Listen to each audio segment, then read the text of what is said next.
নির্বাচন কমিশন পুনর্গঠন করার দাবিতে নতুন যে দল গঠিত হয়েছে, যাদের দল এখনো রেজিস্ট্রেশন পায়নি, নির্বাচন কমিশন কর্তৃক নিবন্ধিত হয়নি, তারা একটা বিক্ষোভ মিছিল করেছে, যেটি সারা বাংলাদেশের মানুষের দৃষ্টিতে এসেছে। যেখানে নির্বাচনের তারিখই ঘোষণা হয়নি, তাহলে সেই নির্বাচন কমিশন কিভাবে বিতর্কিত হল? আর বর্তমান তো ক্ষমতায় আছে তারা, যারা এই মিছিল নিয়ে গিয়ে নির্বাচন ঘেরাও করলেন, তাদের অনেকেই সরকারে আছে। এদের উদ্দেশ্যটা কি?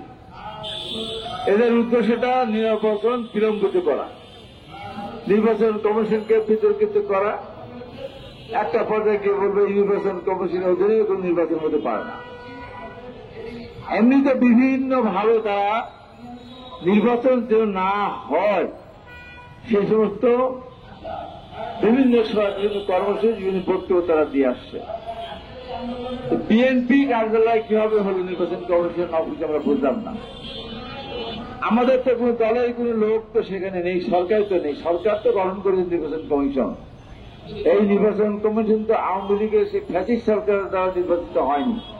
এই কমিশন গঠন হয়েছে বর্তমান যারা ক্ষমতা আছেন তাদের দ্বারা, এবং তারা এদেরই কাছার লোক, এবং অনেকে মনে করবে তারাই সরকারি সংগঠন।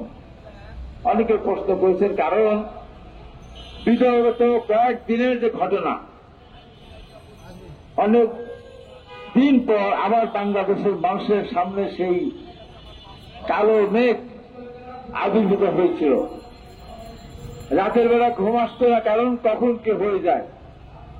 যেভাবে আমরা চারদিকে শুনতে পেলাম আমাদের প্রধান উপদেষ্টা পদত্যাগ করতে যাচ্ছেন,